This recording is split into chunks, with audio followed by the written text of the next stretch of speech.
The Boxcar Children, Mystery Ranch by Gertrude Chandler Warner. Chapter 13. Fast Work. Mr. Carter spoke. I think your grandfather will be glad to help. I can go to Greenfield and tell him the whole story. He looked at his watch and got up quickly. Goodbye, children, and the best of luck. In 1 minute he was gone. Benny said, Mystery men work fast, don't they? There's just one thing wrong, Henry said. Aunt Jane didn't want Grandfather to come to her ranch. Maybe she will be angry if he comes to help us. Well, maybe she will be good and glad, said Mr. Pond laughing. She ought to be thankful if he will come. She won't like it when people begin to go across her land. The children were quiet all the way home. They were wondering how to tell Aunt Jane. Let's not worry, said Violet at last. Things always work out all right for us. But even Violet was in for a surprise. Watch met them at the door, barking and wagging his tail. Maggie was smiling in the kitchen. Aunt Jane was laughing at them from the front room. She was sitting in her long chair, all dressed. The children had never seen her in a dress before. Dear Aunt Jane, cried Violet, you are up and dressed. I was never so glad in my life. She bent over and kissed the little old lady. Aunt Jane was surprised at the kiss, but she was very pleased. I will bring the kitchen table in here, said Henry. Why not eat on the table that is in here? But that is your very best table, said Jessie. It is your table, remember, said Aunt Jane. I'd like to eat on it if you want to use it. A happy family sat down to supper that night. Now, tell me everything that happened in Stony Creek, said Aunt Jane. The children took turns. They told her everything. They told her what a fine man the mystery man was. They passed quickly over the 3 tough men because they did not want to frighten her. They caught them anyway, said Benny, so no more trouble from them. At last everything had been told except one thing. Grandfather. About these strangers, said Benny. Mr. Carter says this place won't be quiet any more.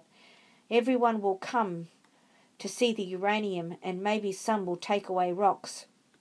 Jane nodded. What does he think we ought to do? He says we can't take care of it ourselves, began Henry. We must have help from some men who can do things in a big way and who has money to have a mine dug. Aunt Jane said slowly, I know one man who can do it, my brother James. For a minute the children could not speak. Then Jessie cried, Oh, he could, Aunt Jane. And now I wonder if he would, said Aunt Jane, after the way I've treated him. I'm sure he would, said Jessie excitedly. Well, I hope so, said her aunt. I could never stand hundreds of people running all over my ranch, your ranch. I'll send your father a night letter. If you will write a night letter, said Henry, I'll take it to Tom Young's house and have him send it tonight. You care a lot for your grandfather, don't you? Asked the old lady with a sharp look. And we care a lot for you too, said Henry. Come, get me some paper at once, Henry, said Aunt Jane, before I change my mind. The children were very quiet while their aunt wrote the night letter. They were afraid every minute that she would change her mind. Listen to this, she said at last. Will you take over all business of uranium fields now owned by your grandchildren? For once I am glad to have you for a boss. The children and Watch send love, Jane. Perfect, said Henry. Next morning, right after breakfast, a telegram came from Aunt Jane. She read it aloud. I shall be glad to take over this business. You do not have to see me. Decide how much land you want to keep for yourself, and we will build a fence around it. I will send a guard for the house. James Olden. A guard for this house? Isn't this exciting? Jessie called, Look, here's a car already. The car was full of telephone men. One of them asked Aunt Jane very politely where she wanted the telephones. Telephones? Asked Benny. Are you going to put in 2? We have to put in 4. I guess you folks don't know what you are in for." "No, I guess we don't," said Henry. "I think I had better go to town and telephone Grandfather now. I may not have a chance later." Henry left with Watch. How wonderful it was to talk with Grandfather. "Now listen carefully," Mr. Olden said. Your aunt's ranch must always be kept a pleasant place for her to live. So when you have time, let her decide where the fence should go.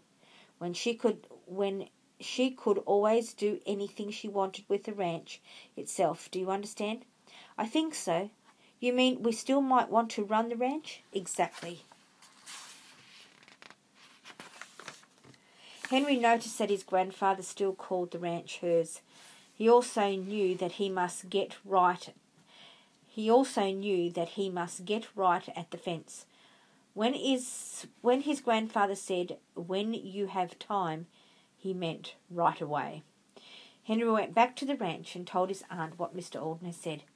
"Grandfather wants us to decide where that fence should go." I know already," said the little lady. "Here is a plan of the ranch. I had marked where I want the fence to go." Aunt Jane listened. "Here comes another car," she said. "Poor Aunt Jane," said Jessie. "You'll never get any rest." "That's Grandfather for you," said Benny. "The men were sent by Mr. Olden to put up the fence." Henry was glad that his aunt had a plan ready in time. Jessie asked, "Do you want Henry to carry you to bed, Aunt Jane?" "No, I want him to help me to the kitchen window so I can see the cars drive up. I want to see everything." Henry took her to a big easy chair by the kitchen window. "Doesn't Grandfather work fast?" asked Jane. "He always did," said her aunt. "Once he worked too fast for me, but not now. Here comes another car." "I just can't believe it," said Violet. "We'll never get any work done." Benny came in to tell the news. His face was red with excitement. "The guards are here," he shouted. "They will stop people from knocking on our door all the time and asking us about the uranium. They say we will get tired of it, but I wouldn't. Would you, Aunt Jane?" "I'm not tired of it yet," said Aunt Jane. Chapter 14. The Boss. "Boy, look at that car," said Benny, looking out at the window. It was long and low. It was painted yellow and black. A man got out of the car. A guard spoke to him and nodded, and the man came to the back door. Henry opened the door, and the man said, "James Olden asked me to come and see his sister." "Come in," said Henry. "This is my aunt." The man smiled at the little old lady. "James Olden is one of my best friends," he said. "Sit down," said Aunt Jane in a kind voice. "We seem to have all our callers in the kitchen. Some day we may use the front door." "The kitchen is all right with me," said the stranger with a quick smile. "My name is Gardner. I am a mining man. Your brother sent me to take care of your uranium field." Benny asked, "Are you the boss of everything?" "That's a good way to put it," agreed Mr. Gardner. "Will you let us watch you dig?" asked Benny. Yes, there are some men digging in your field now. Do you want to see them?" "We certainly do," said Henry at once. They started across the field. "Keep your eyes on that white place on the mountain. The hole is there," Mr. Gardner said. When they came to the hole, they saw 2 guards beside it. 2 other men were standing in the hole with long sticks in their hand. "Those are Geiger counters," shouted Benny. "That's right," said Mr. Gardner. The men heard his voice and looked up. When they saw who it was, one of them came out of the hole. "It's good, sir," he said. "Want to hear it?" The boss listened. "Good," he said. "Noisy, isn't it? Let the children listen. After all, they own the whole works." Benny was so excited that he almost fell into the hole. "How it snaps," he said. "There must be a lot of uranium here," said Henry, as he listened to the Geiger counter pop. When the children walked into the house again, Aunt Jane was sitting by the window in the front room. "Did you have a good time?" she asked. "Wonderful," said Benny. "We listened to the Geiger counter, and it made a terrible noise. That means uranium, Aunt Jane." "Does it? I'm glad to hear it. She seemed to be pleased, very pleased. After dinner that evening, the children left Violet alone with her aunt. Violet was sewing. "Aunt Jane," she said gently, "I really don't understand why you didn't let your own brother help you when you needed money." "I might as well tell you the whole story," said Aunt Jane. "Father and Mother went east. Your grandfather was a very young man, and he wanted to sell the ranch and go into the meal business." "I begin to understand," said Violet softly. "I'm glad somebody understands," said Aunt Jane. "I love the ranch, so I said I'd stay here. But I couldn't run the ranch. I didn't know how. I had 20 men working for me. Then I had to let the men go one by one. At last only Sam was left. I sold the horses and cattle." Aunt Jane paused. "How could I ask your grandfather for money?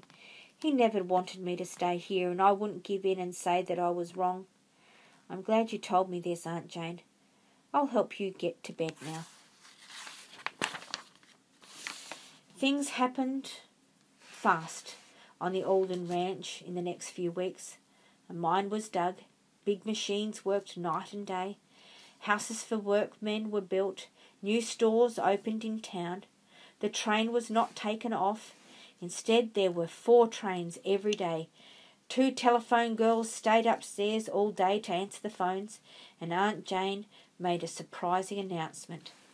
"I want to give a party," she said. "A party?" asked Henry. "When?" "My birthday is next week, and I want a birthday party." "People don't give their own birthday parties," said Henry. "Let us give the party for you." "No," said Aunt Jane, "this is my party, and I'm going to ask your grandfather if he will come." Violet said, "Oh, I am so glad, Aunt Jane. I'm sure he will." The children's wish had come true. "Telephone to him," shouted Benny. Aunt Jane, her face went pink, called her brother. "Hello, James," she said brightly. "I want you to come to my birthday party," said Grandfather. The children could hear his deep voice. "Of course I will, if you want me. I'll bring you a present too." "No, just come, and forgive me for everything." The children knew that Grandfather did not know what to say to this. "Well, well," he said, "nothing to forgive." "Thank you, James," said Aunt Jane. Mr. Gardner took the children to meet their grandfather's train the day before Aunt Jane's birthday.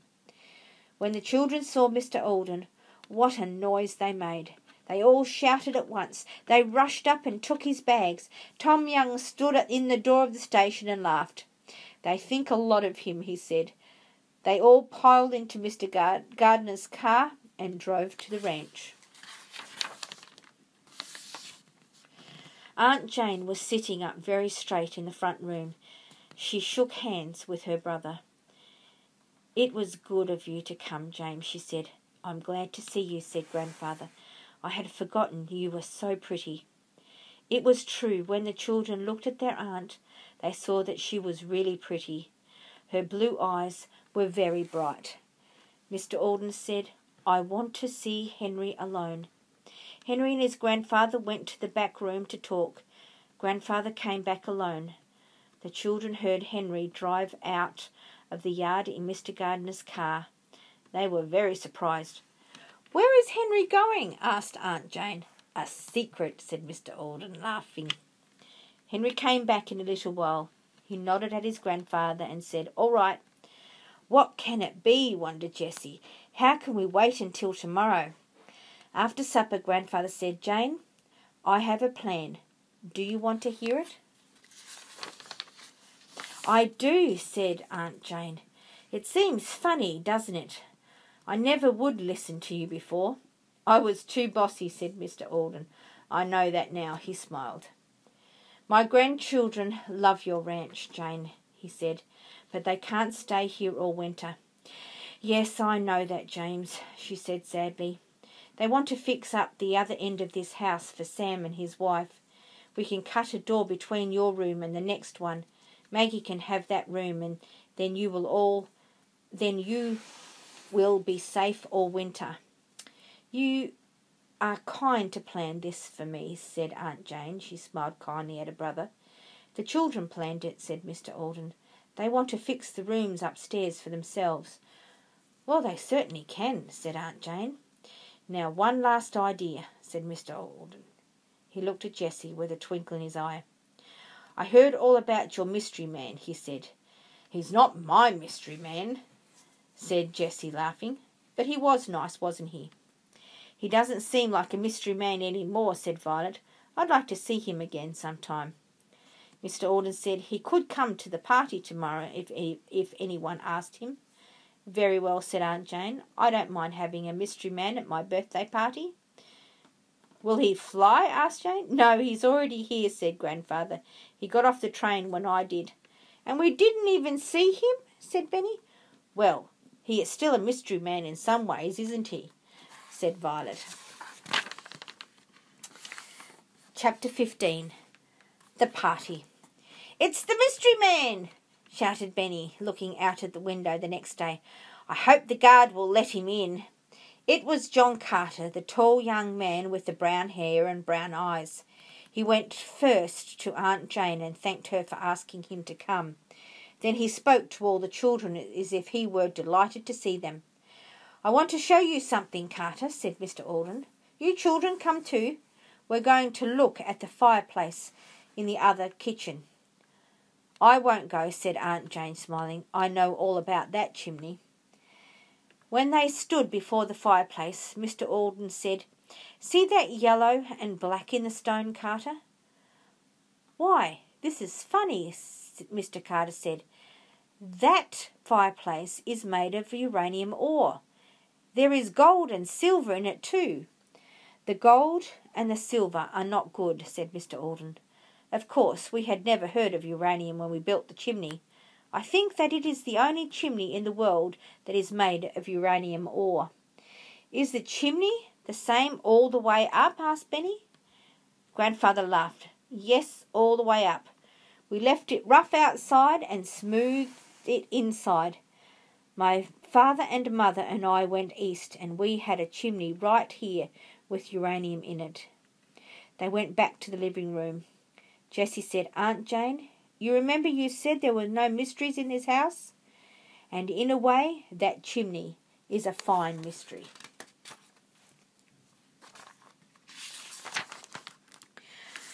I didn't know it then, said her aunt. We didn't know about the fields either, said Benny, or who the mystery man was. Let's call this Mystery Ranch. That's a fine name, said Mr. Carter.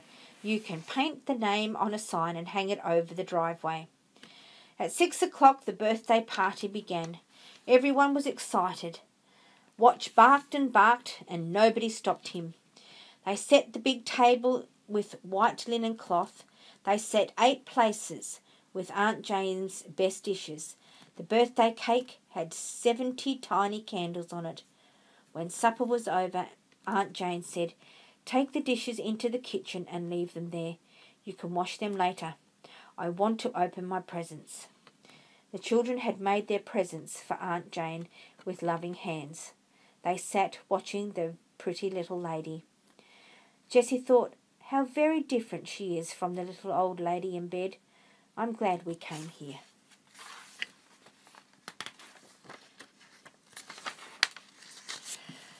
I love every one of my presents, called Aunt Jane. Now let me get yours, Grandfather, cried Henry.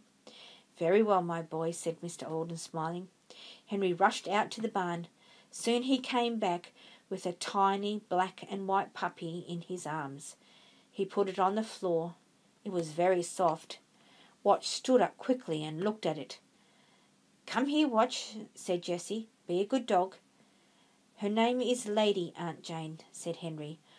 Oh, what a beautiful little dog, said Aunt Jane. Is she for me? Yes, said Mr. Olden, to take the place of Watch when the children go home. Watch wagged his tail a little. He sat down. She's just a baby dog, Watch, said Jessie. You be good now. Do you want to hold the puppy, Aunt Jane? Asked Henry. He put the little dog in her arms. Watch didn't like this. He sat and looked at the stranger. Aunt Jane loved it.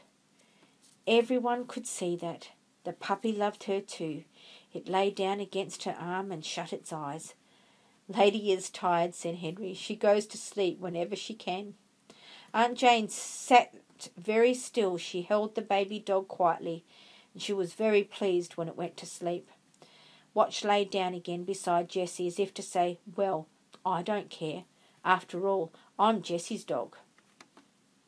Grandfather looked at his family and his friends. He loved every one of his grandchildren. He was very happy now that he had a sister again.